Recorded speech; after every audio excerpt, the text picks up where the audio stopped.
Hello and welcome back to a new video. Today we are going to look at whether adults are actually at a disadvantage compared to children when learning a second language.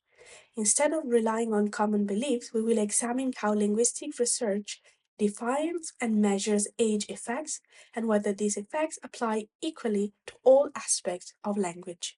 According to the critical period hypothesis, language acquisition is shaped by development factors linked to brain maturation. The proposal is that there is a sensitive phase during which language can be acquired more completely. Studies examining age of arrival and grammatical performance have shown that earlier exposure is often associated with higher ultimate attainment.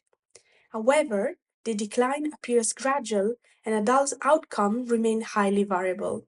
Research also indicates that phonological acquisition is particularly sensitive to age onset. Learners who begin later often retain features of their first language sound system.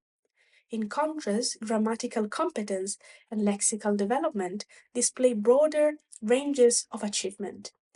Many adult learners reach advanced levels of syntactic control, suggesting that age effects differ across linguistic domains. It is important to separate how quickly someone progresses from how far they ultimately go.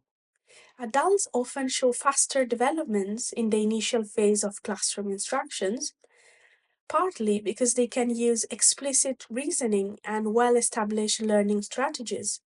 However, rapid early gains do not automatically determine long-term proficiency, which depends on sustained development over time. Another major factor is the amount and richness of exposure. Children acquiring a language naturally are immersed in it for prolonged periods every day. Adult learners, especially in foreign language context, may encounter the language only intermittently. Research on input emphasized that frequent and meaningful exposure strengthens internal representations, making input conditions crucial when comparing age groups. Within the framework of interlanguage theory, learners gradually construct their own evolving linguistic system. In some cases, specific forms become stable even if they differ from target norms. This stabilization, referred to as fossilization, is more commonly observed in adult learners. It reflects the interaction of cognitive processes, communicative effectiveness, and reduced pressure for further restructuring. The conclusion depends heavily on how success is defined. If the goal is indistinguishable native-like accent, early starters generally have an advantage.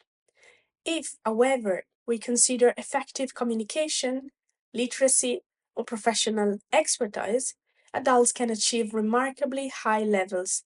Evaluating language learning requires a multidimensional perspective rather than a single benchmark. So in this video, we have seen that the relationship between age and second language acquisition is more complex and cannot be reduced to a simple advantage for children. Age interacts with type of exposure, cognitive resources, and meaning context. Understanding these interactions allow us to move beyond myths and toward a more evidence-based view of language learning. Stay tuned for more video and thank you for watching.